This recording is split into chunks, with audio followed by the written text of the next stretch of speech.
ETV YouTube channels లో మీ వ్యాపార ప్రకటనల కోసం ఈ నంబర్కి కాల్ చేయండి.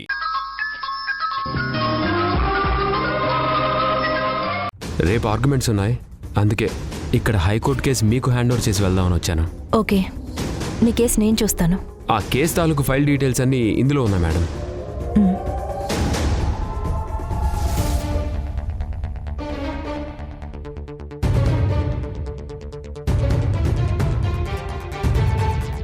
సిద్ధార్థ్, సింధు, నువ్వేంటి ఇక్కడ? సిద్ధార్థ్ నీకు ముందే తెలుసా? తెలుసక్క, ఇద్దరం కాలేజ్ మేట్స్. తెలుసు భవాని గారు, మేమిద్దరం క్లాస్మేట్స్. సింధు, అసలు ఏమైపోయావు? కనీసం ఒక్క ఫోన్ కూడా లేదు.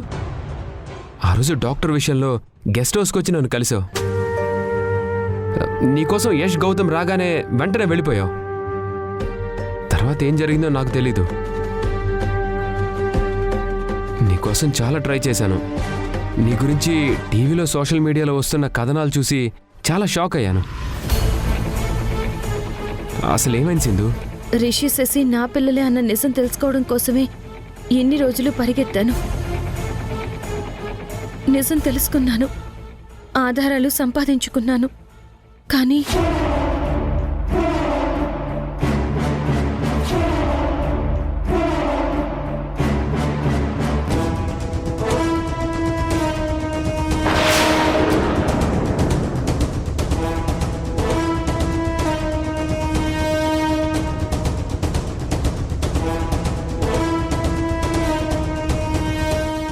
అలా భవానీ అక్క ఇంటికి చేరాను. ఉన్న ఆధారం పోయింది. కోర్టులో వాళ్ళ మీద కేసు వేసినా ఎలా నిలబడుతుంది? నిలబడేలా నేను చేస్తాను సిద్ధార్థ్.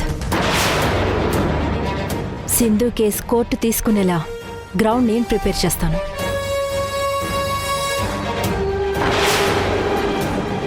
సింధు, నువ్వు రైట్ ప్లేస్కే వచ్చావు. భవానీ అక్క నీకు తోడుగా ఉందంటే న్యాయం నీతో ఉన్నట్టే. నీలా అన్యాయానికి గురైన ఎంతో మంది అభాగ్యులకి, ఆడవాళ్ళకి న్యాయం జరిగేలా చేశారు భవానీ గారు. నువ్వు పడ్డ కష్టాలకి, బాధలకి ముగింపు దొరికినట్టే.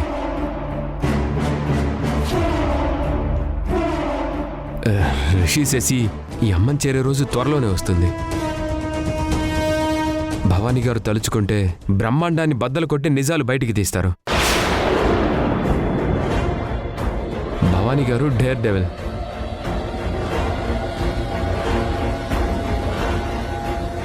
సిద్ధార్థ్, మరీ ఎక్కువ పొగిడేస్తున్నావు నన్ను. పొగడ్త కాదు భవానీ గారు, మీ మంచితనం గురించి సింధుకి చెప్తున్నాను అంతే. ఓకే సింధు, నేను వస్తాను. All the very best. Bye bye Siddharth. Bye bye.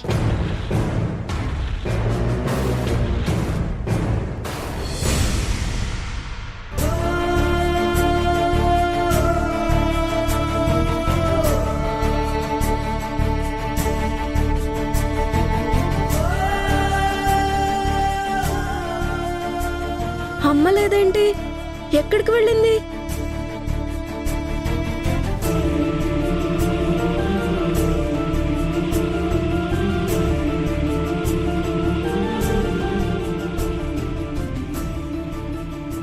తాతయ్య, ఇంటి బయట అమ్మ లేదేంటి? ఎక్కడికి వెళ్ళింది? అది ఎక్కడికో వెళ్ళిపోయింది. అవన్నీ నీకెందుకు అసలు?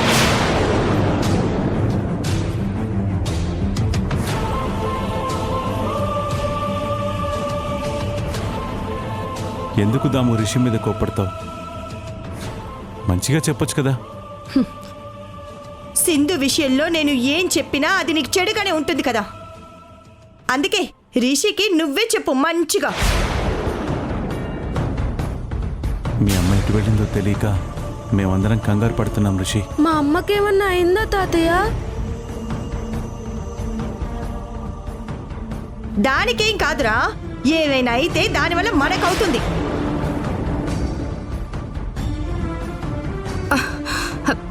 వదినా వదినా, సింధు టీవీ ఛానల్కు వెళ్ళుండాది. పిల్లల గురించి డిస్కషన్ పెట్టుండాది. లైవ్ ఇస్తా ఉండారు. టీవీ ఆన్ చేసి చూడు. టీవీ ఆన్ చేయి తొందరగా. ఒక్క నిమిషం సంధ్య, పిల్లల్ని పక్కకి తీసుకెళ్ళు.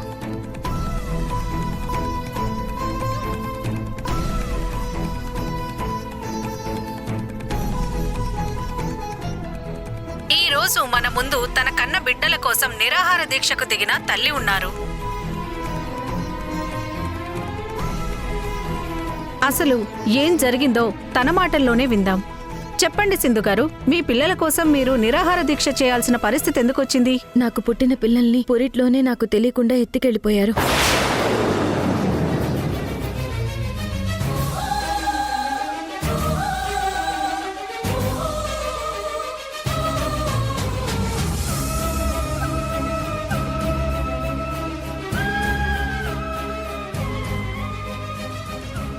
కొన్ని సంవత్సరాల తర్వాత నా పిల్లల గురించి నాకు తెలిసింది. రిషి శశి నా పిల్లలే కదా అని వాళ్ళని అడిగాను. నువ్వు ఆ పిల్లలకి అమ్మవి కాదు అన్నారు.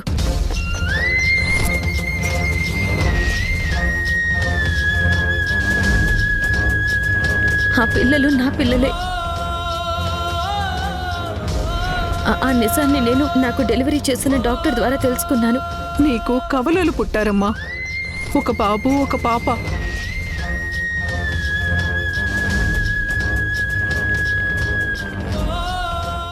ఆ డాక్టర్ నాకు సాక్ష్యం కూడా ఇచ్చింది.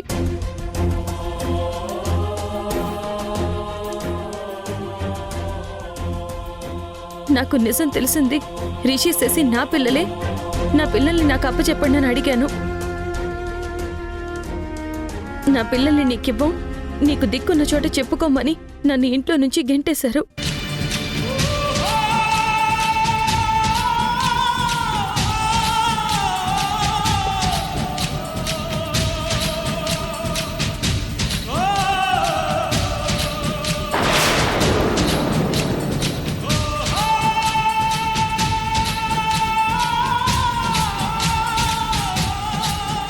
అయినా సరే నేను ఆ ఇంటి ముందే కూర్చున్నాను. ఓ రోజు అర్ధరాత్రి నా మీద దాడి చేసి నా దగ్గర ఉన్న సాక్ష్యం కూడా తగలబెట్టేశారు.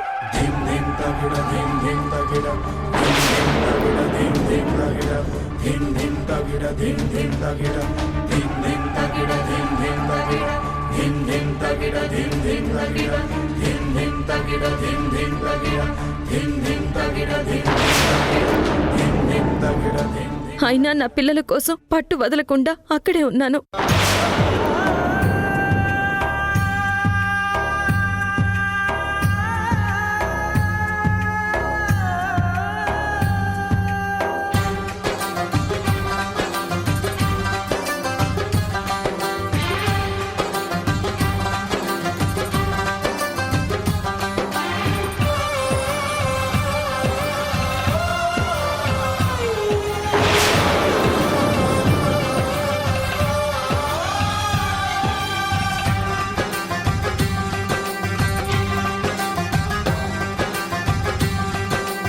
నా పిల్లల్ని నాకు దూరం చెయ్యాలని చూస్తున్నారు.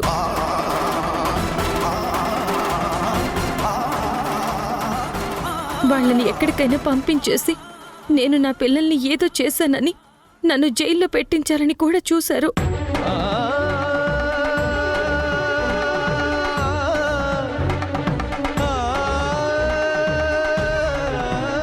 నా దగ్గర ఆధారాలు నాశనం చేసి నేను కోర్టులో కేసు వేయకుండా చేశారు. అందుకే ఇక చేసేదేమీ లేక న్యాయం కోసం మీడియా వాళ్ళని ఆశ్రయించాను.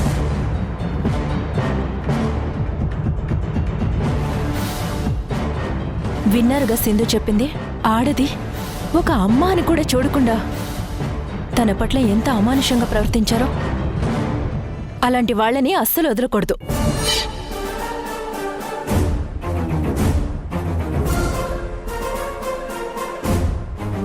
అందుకే సింధుని మీ ముందుకు తీసుకొచ్చాను. మరిప్పుడు మీరు ఏం చేయాలనుకుంటున్నారు? సింధు భర్త దీనికి సమాధానం చెప్పాలి. ఇంతకీ మీ భర్త ఎవరు? తన పేరేంటి? తన పేరు యష్.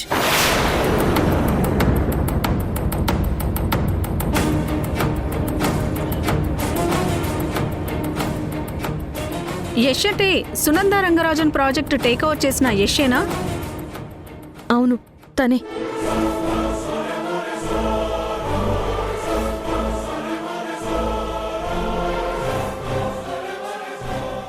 నిజం తెలియాలంటే ఆ యష్ సింధుతో డిబేట్కి రావాలి.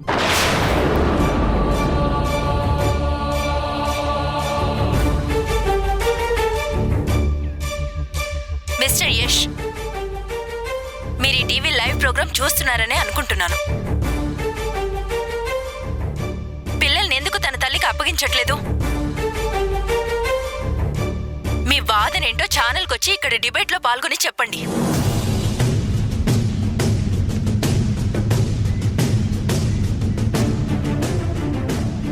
అప్పుడు ఎవరి పక్కన న్యాయం ఉందో అందరికీ తెలుస్తుంది.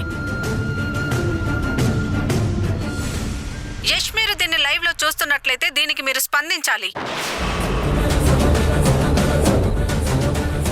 ఇది అందరినీ రచ్చకిడ్చింది. ఇప్పుడేం చేయాలరా?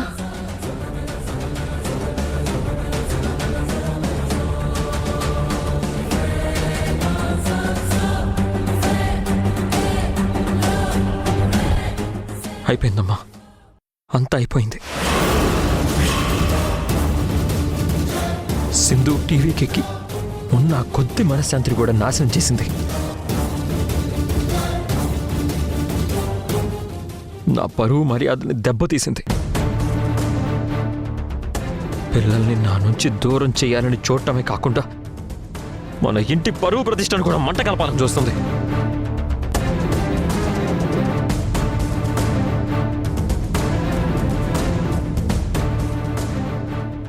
యష్, ఎందుకురా ఊరికే ఆవేశపడతావు? చూసావు నాన్న, సింధు ఎంత పని చేసిందో.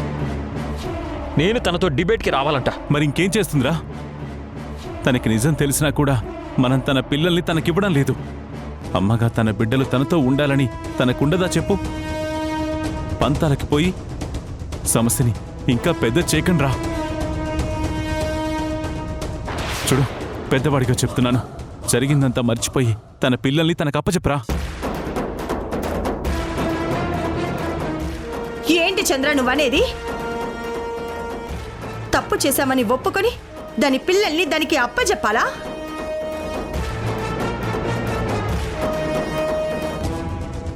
ఇందుకేనా పిల్లల గురించి ఇంతకాలం ఇన్ని బాధలు పడింది?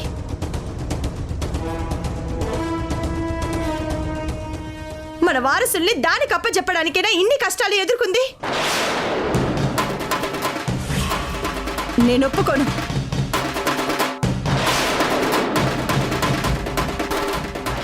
అది టీవీ ఛానల్కి వెళ్ళినా కోర్టుకి వెళ్ళినా సరే పిల్లలు మాత్రం దాని దగ్గరికి వెళ్ళరు, అంతే.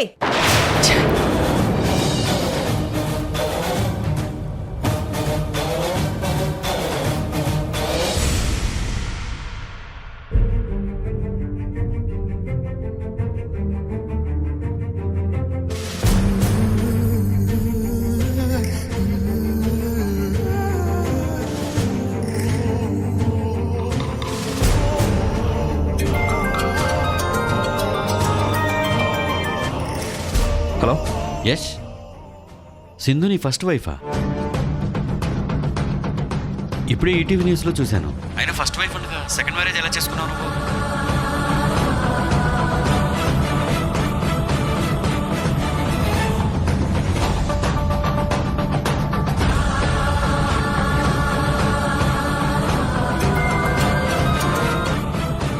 హలో యష్, రిసీవ్ చేసి నీకు సింధుకు పుట్టిన పిల్లల్ని వాళ్ళ అమ్మకి దూరం చేయడం కరెక్ట్ కాదురా. ఎందుకు ఇలా చేస్తున్నావు నువ్వు?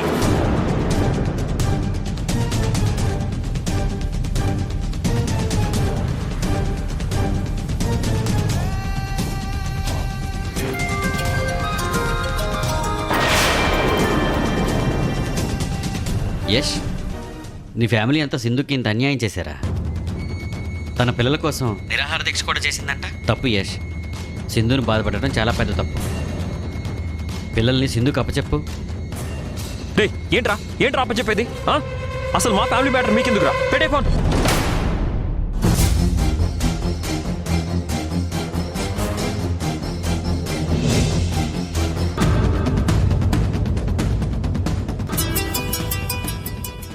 వద్దు నాన్న, లిఫ్ట్ చేయకు. ఏరా? అది టీవీలో లైవ్ ప్రోగ్రామ్ ఇస్తుంది కదా, అది చూసి అందరూ ఫోన్లు చేస్తున్నారు.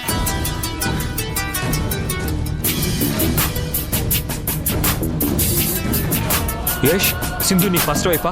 రిషి చేసి నీకు సింధుకి పుట్టిన పిల్లల అమ్మకి పిల్లల్ని దూరం చేయడం కరెక్ట్ కాదు. పిల్లల్ని సింధుకి అప్పచెప్పు అని బోర్డు సలహాలు ఇస్తున్నారు.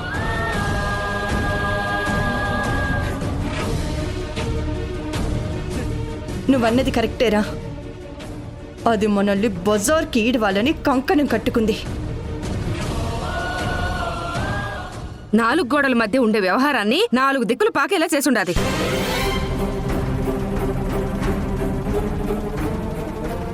నా ఫ్రెండ్ సర్కిల్, బిజినెస్ సర్కిల్, తెలిసిన వాళ్ళు అందరిలోనూ నా పరువు మర్యాద అన్ని నాశనం చేస్తుంది. రేపు వాళ్ళ ముందు నేను తలెత్తుకొని ఎలా తిరగాలి? నన్ను చూసి అందరూ హేళనగా నవ్వుతుంటే ఎలా తట్టుకోవాలి?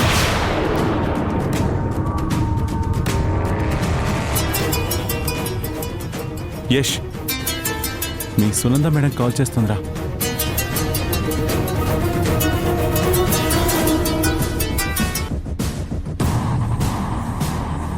చెప్పండి మేడం.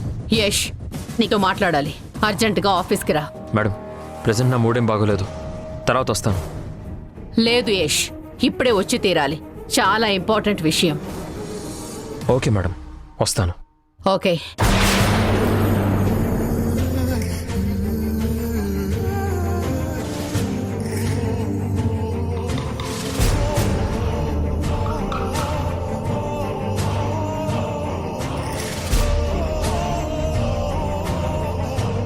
సింధు నాకేం కావాలో చేసుండాదే. ఏమే సింధు, నువ్విప్పుడు లైన్లో కూర్చో. నిన్ను యష్ని విడగొట్టడానికి నువ్వే మార్గం చూపించుండావు. మిమ్మల్ని విడగొట్టకపోతే నా పేరు కన్యాకుమారే కాదు.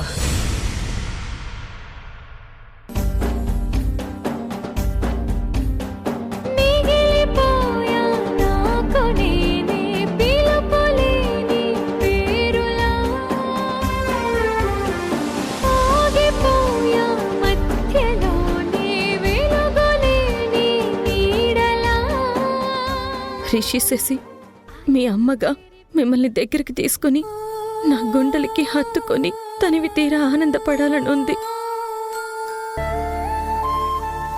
ఆ అదృష్టం మీలాగే నాకు దూరంగా ఉండిపోయింది. థ్యాంక్స్ అమ్మా. అమ్మా, మళ్ళీ నీతో సరదాగా ఆడుకునే అవకాశం ఎప్పుడు వస్తుందో? రిషి శశి, నేనే మీ అమ్మనమ్మా. ఆ డాక్టర్ నాకు నిజం చెప్పింది. రండమ్మా, మనం వెళ్ళిపోదాం. రండి. ఎక్కడికి నువ్వు వాళ్ళతో వెళ్ళేది? మర్యాదగా బయటికి నడు. సింధు అమ్మ ఆధారాలు చూపిస్తే అమ్మగా ఎవరిని చూడాలి? సంధ్య అమ్మనా, సింధు అమ్మనా?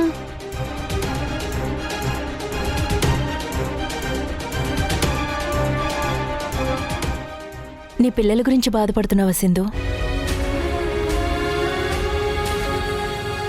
అవునక్క, నా పిల్లల్ని నేను దక్కించుకోవడానికి ఇంత యుద్ధం చెయ్యాలా? తల్లి బిడ్డల బంధానికి ఉన్న బలం మరి ఇంత బలహీనమైపోయిందేంటక్క? బాధపడకు సింధు, నువ్వు బలహీనపడలేదు. నీ వాళ్ళు నిన్ను బలహీనపరుస్తున్నారు. నీలో అమ్మ బలం ఏమీ తగ్గలేదు, ఇంకా పెరుగుతూనే ఉంది.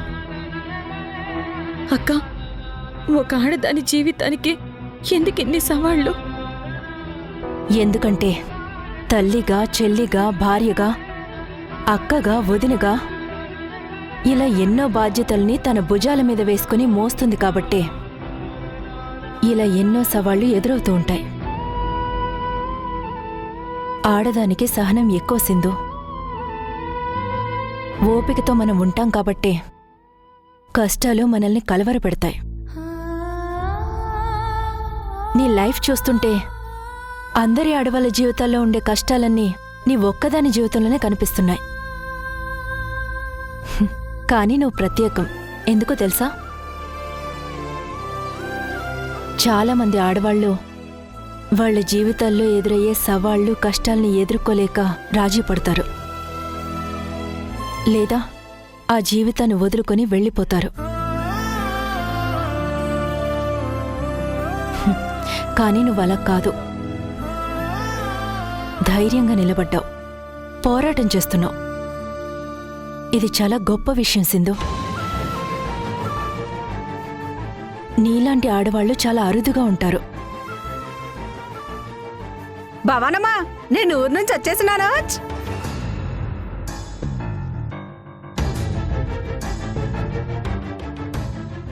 ఈ అమ్మ ఇక్కడున్నదేటి?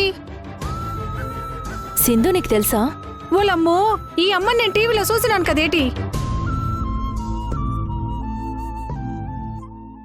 బిడ్డల కోసం ఎంతలో బాధపడిపోనాదో. అది చూసి నానే వలవల ఏడ్చేసినాను కదేటి. అమ్మమ్మ బంగారు తల్లి, నీకెన్ని కష్టాలు వచ్చాయమ్మా. తను నా పని మనిషి, చాలా మంచిదే. ఒక్క మాటలో చెప్పాలంటే తను ఈ ఇంటి మనిషి. అవునండి. పేరు మంగళగిరి.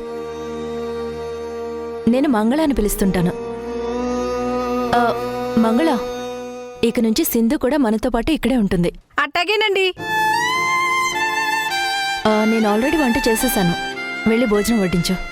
అలాగేనండి. సింధు, రా భోంచేద్దాం.